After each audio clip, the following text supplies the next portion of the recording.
I mean, EVE Online is kind of hard to understand for most people, even gamers, because it's so radically different from other MMOs. Most MMOs are what are known as could be called as theme park MMOs, like World of Warcraft, where there's kind of more of a PV player versus environment centered experience, where there's kind of a guide rail for your progression through the game. In EVE Online, the PvE content is deliberately bad and deliberately easy because it's meant to be basically an easy grind to obtain in-game currency that can be used for funding the PvP part of the game, which has always been the central focus of EVE. I mean, you look at other MMOs, if you went into a World of Warcraft guild and, you know, joined them, gained their confidence, were given director roles in it, and then stole all their assets, deprived them of everything of value, disbanded their alliance, and cost them everything they had, you would be banned. In EVE Online, they make a trailer about the game about you. Yeah, CCP comes to your house and high-fives you. Yeah, pretty much. I mean, scamming other players is explicitly allowed in EVE Online. I mean, this is a game where the learning curve is so vertical that the in-game tutorials in the beginning part of the game teach you absolutely nothing relevant. Like, you have no choice but as a new player, but to join corporations that exist explicitly to recruit new players and teach you how to actually play the game. Because the tutorial does not help. Because it's useless. Because they don't teach you anything about player versus player combat, and that's where the whole game is centered. I mean, this is a game where, like, you know, in all MMOs, there's kind of a storyline that tells you about, like, what's going on and why everything exists the way it does. I mean, that kind of fluff exists in EVE as well. But the difference is that in EVE, that fluff doesn't really matter. The storyline of EVE is actually really created by the players themselves. Well, sorry, I'm gonna just cut in for a second. Go ahead. Even if you actually like download the game and watch the opening cinematic to the game, it has very little to do with like the setting and a lot more to do with how you playing the game will impact the game. Like even in the trailer, they're telling you that like this game is based on whatever you want to do, you can do it. And you are the game, and yeah, I mean, like, the shit that is in the background doesn't matter. One of the major differences between EVE and most MMOs is rather than having separate servers, EVE is a shared environment between the entire player base. So you have between 25 and 35,000 people coexisting simultaneously in the 5,000 plus solar systems that make up the EVE universe. And there are large swaths of this universe that are like what they call sovereignty space, where players can player corporations and alliances and larger coalitions can actually claim vast swaths of territory by taking it from other player corporations. And so what really becomes the central narrative of the game is actually the shared experiences of all the players in sovereignty space and in nullsec more generally, which is the part of the game that's like the Wild West, where you can attack whoever you want. And sort of the shared narrative comes in large part between the shared experiences between these people fighting each other over vast swaths of territory, and the politics and the infighting and the egos that battle for dominance and income streams in this game, rather than about the sort of story created by the game makers. Right. And I mean, like Lorenzo just mentioned, I actually play Star Wars: The Old Republic, and the difference that I can just tell you from playing EVE, I only played a very small amount of EVE. In a new area, like in a noob system where I started, I don't know if there's more than one, whatever. The one that I started in, there was like nobody. There was like me and like two other noobs in the whole in like the solar system running like the tutorial. I didn't see anybody else. The server's telling me there's like 30,000 people on this. Nobody was there with me because, like, the new players that get into EVE that know what they're doing immediately join a corp and get the fuck out of the noob area. You don't stay there. The tutorials teach you nothing. Whereas in the Old Republic, you roll a new character now, you go into a noob area, there's like fucking 20 fucking people playing. Yeah. Well, right, but that's like... But in a theme park MMO, the tutorial is basically teaching you how to play the whole game. Whereas in EVE, the tutorial teaches you nothing. Well, right, but the tutorial can't teach you anything in EVE because there's so many different ways to play EVE. Yeah. I mean, granted, my personal approach, like, I'm obsessed with the PvP aspect of the game to the exclusion of everything else, right? But, like, you know, there are people who play EVE who do nothing but buy resources that other people, actually mostly bots, mine, and build ships and resources and modules that go into those ships and actually sell them to other players. The in-game economy in EVE is so well developed that the game maker, CCP, has actually hired real-world economists to study the in-game economy and print like quarterly newsletters about it.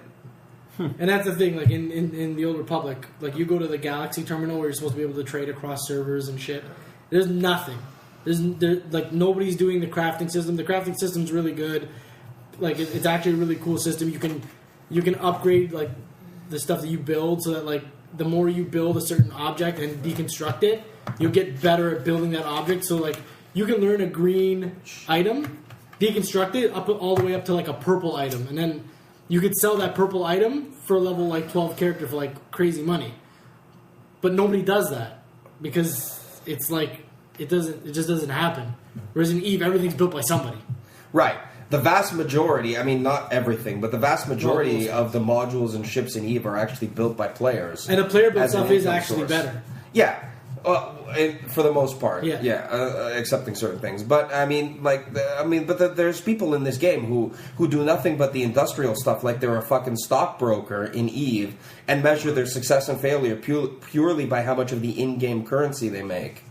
Where, there's so many different play styles possible in the sandbox of EVE that it's like, there's thousands of players pursuing completely different play styles. So it's like a tutorial can't cover all of that. Yeah. Because the game is player-driven. Sorry, not character. Right. I mean, the game's also really hard. I mean, you got to understand, like, this is a game where you cannot play, well, you can play by yourself if you're good and know what the hell you're doing.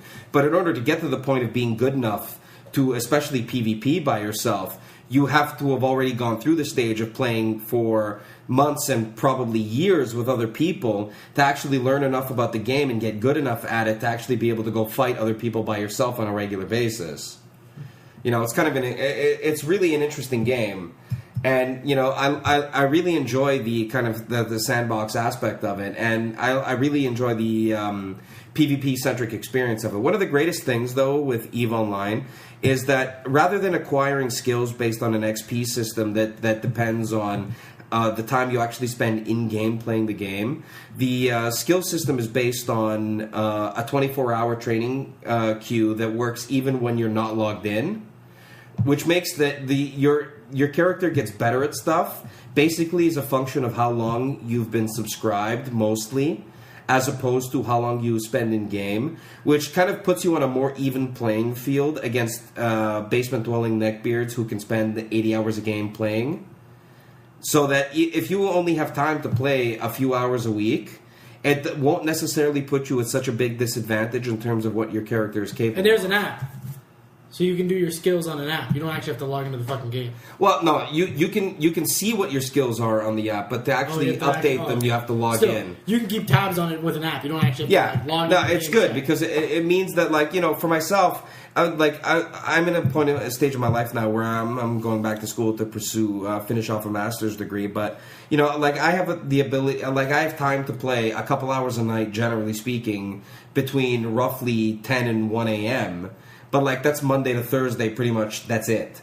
So it's like it's less than 10 hours a week, mostly 10, 15 hours a week that I can play. But that doesn't penalize me versus somebody who has time to play 40 or 50 hours a week, which is, I think, a really good thing that's in this game compared to other MMOs.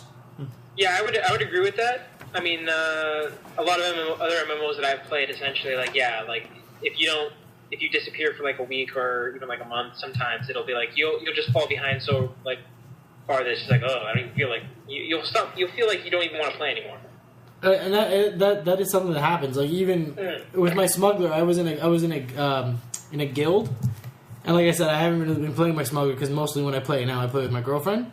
I logged into my smuggler like one night when I had like an hour to kill just to see like what was going on, and like everybody in my guild was like level 50, and I barely recognized like fucking maybe 3 people in the fucking like 80 people that were in my guild, and they were all like level fucking 50s. And I was like, okay, I'm level fucking 22.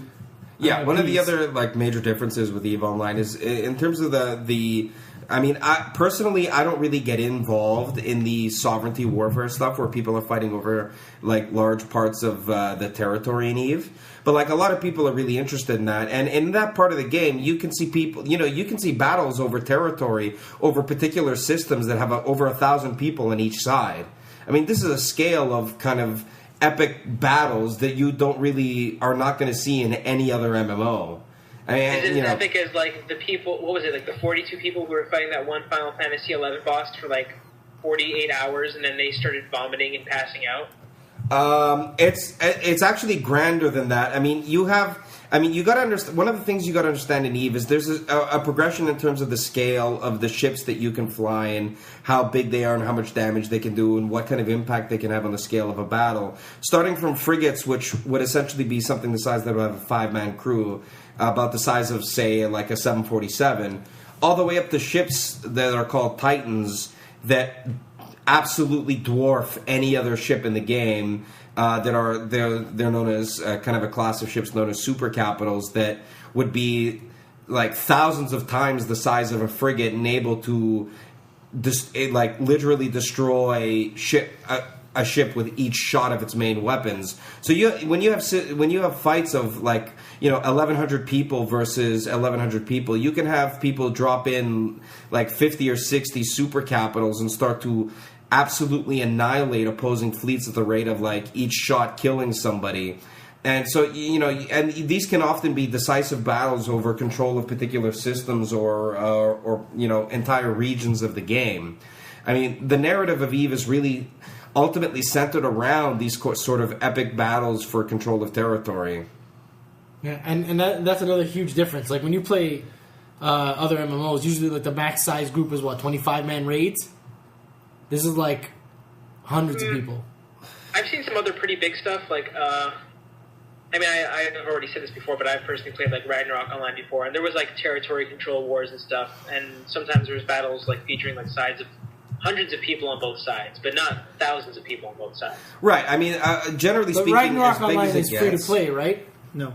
It's free to play now. It didn't used to be. Yeah, generally speaking, about the biggest battles would get in EVE Online would be something on the order of like 1,200 people on one side versus 900 or 1,000 people on the other side, and that would be absolutely the biggest battles. I mean, they're not all like that, but in large-scale wars, you will see battles of that size over key systems where they're critical for, because I mean ultimately, I mean what has kind of been determined by people who've been playing the sovereignty game for a long time in EVE Online is that morale is ultimately the determinant of who wins and loses rather than how many ships you destroy per se in game. Although that is another thing that's different about EVE Online. In other MMOs or most RPGs, when you die, you just come back where you were before you died. In EVE, if you're in a ship and it gets destroyed, that's it. The ship's gone. You have to buy another one. It doesn't come back. You don't get that ship back. Yeah. So there's much more of a penalty for getting blown up in EVE Online than there is for getting killed in most MMOs. But you've had battles that have raged in systems for 24, 36 hours straight, and you've had war campaigns that have lasted months and sometimes even years. This actually brings me to a certain point that I want to get at. Like, nowadays you get all these like free-to-play MMOs that are popping out, and more specifically, one more recently that's obviously still in beta, Family Guy Online. Like, you got games like EVE Online out there, and even games like Ragnarok Online that are free-to-play that also have similar like territory battles out there that have like very deep. You have like servers that have entire stories, but obviously at Ragnarok not as large a level as EVE Online. Where do these other games like? What the hell are they even doing? Like, there's literally Family Guy Online where you're running around picking up fucking pieces of cloth to show Peter Griffin, like, that he can make a hat. Yeah, and like, who's going to play that, though? Well, no, but but once again, going back to, like, what Lorenzo said before, you're talking about, like, hardcore gamers versus, like, the general people. And the general people aren't going to go and try and learn how to play EVE Online. I mean, it's, like, derisively called by people who find the difficulty curve far too daunting for new players. Spreadsheets online. Yeah. Not for nothing either. Like, really, though, But even on other levels, like, you got all these free-to-play MMOs that are popping out, like DC Universe, Star Trek Online's free now, too, and Well, actually, on the A subject, thing that I found kind of interesting is like when you guys were talking about like start EVE Online, you'd show up and like there's like just your ship in a vast universe in the starting area, and like there's no one else there. When I started Star Trek Online, I was in like the ship area, the starting ship area, and there was like thousands of people surrounding me to the point where I didn't even know where to go. You didn't know what ship was yours. Yeah. Too many people are all flying around in an Enterprise. It's just like, oh god, what the hell? Why does anyone want an Enterprise? well, actually, no. On the subject, I was going to say it's funny because the maker of EVE Online is actually working on a first-person shooter MMO that's set in the same universe. Oh yeah, as the EVE PS3 Online game. It's a called PS3 game. Dust 514. Yeah. That's actually going to be released as a PS3 exclusive with an online functionality that allows multiplayer, and it's going to be like free to play with. Apparently, you can get in ships. Like if you're on EVE Online or something, and I'm playing Dust 4 or whatever. Yeah. I could like get in a ship, and you can fly me to a planet, and I play on the planet. That's awesome, but like they're gonna have to be really careful with how they integrate those because you have to understand that EVE People that Online get blown is up full in of people's really ships. bitter and really bitter trolls, and so that if Well, they like have the the possibility individual to screw up really the bitter in-game trolls, yeah. universe for Dust 514 by like bombing the entire surface of a planet from orbit, they will just because they can. Legit, yeah. I don't know. I still think it's gonna be a really cool concept. I'd probably try that out. Yeah, I mean, like I've seen some of the stuff about Dust 514, and it looks like it's going to be really interesting, actually. You got to know what's a good, I guess, MMO-ish shooter that I'm interested in playing? Uh-oh. Shoot Mania. The hell is Shoot Mania? Where does he come up with this shit? I don't know. He knows all these weird fucking games that no one's ever fucking heard of. It's because they're all on PC, man. No one owns PCs anymore, except everyone actually owns a PC. Yeah, but no one games on them. Except That's me. true. But that's And gonna me. do the work. That's Anyway. true. So what's this game like? Shoot Mania? Oh, that was actually mostly a joke. I mean, there's You this know French it, company that makes like these. They're planning on making this Mania game. It's like Mania Planned or something. But they originally made Track Mania, which was a racing game where people would build their own tracks, then they'd race on these tracks and do all kinds of stuff. Shoot Mania is basically, for some reason, it is a shooting game based in the same universe as a racing game somehow. So it's But Twisted it's Metal. MMO-ish kind of. I don't understand it, but it actually looks interesting from what I've heard. So But, it's like, Twisted Metal. No, not Twisted Metal, like first-person shooter, but And you race. yeah. That's weird. No, it's in the same universe, but you're not racing. That's why this is so fucking crazy. It makes no sense. Do you see what I mean? It makes Yeah, no sense. I'm fucking confused. So, I mean, but then Yeah. again, grade 6, kids. So, Grade 6 kids. Nice. In EVE Online, the PvE content is deliberately bad and deliberately easy because it's meant to be basically an easy grind to obtain in-game currency that can be used for funding the PvP part of the game, which has always been the central focus of EVE. I mean, you look at other MMOs, if you went into a World of Warcraft guild and online, I mean, this is a game where the learning curve is so vertical that the in-game tutorials in the beginning part of the game teach you absolutely nothing relevant. Like, you have no choice but as a new player, but to join corporations that exist explicitly to recruit new players and teach you how to actually play the game. because the tutorial does not help. Because it's useless. Because they don't teach you anything about player versus player combat, and that's where the whole game is centered. I mean, this is a game where, in all MMOs, there's kind of a storyline that tells you about like what's going on and why everything exists the way it does. I mean, that kind of fluff exists in EVE as well. But the difference is that in EVE, that fluff doesn't really matter. The storyline of EVE is actually really, join them, gain their confidence, were given director roles in it, and then stole all their assets, deprived them of everything of value, disbanded their alliance, and cost them everything they had, you would be banned. In EVE Online, they make a trailer about the game about you. Yeah, CCP comes to your house and high-fives you. Yeah, pretty much. I mean, scamming other players is explicitly allowed in EVE. I mean, EVE Online is kind of hard to understand for most people, even gamers, because it's so radically different from other MMOs. Most MMOs are what are known as, could be called as theme park MMOs, like World of Warcraft, where there's kind of more of a PvE, player versus environment centered experience, where there's kind of a guide rail for your progression through the game.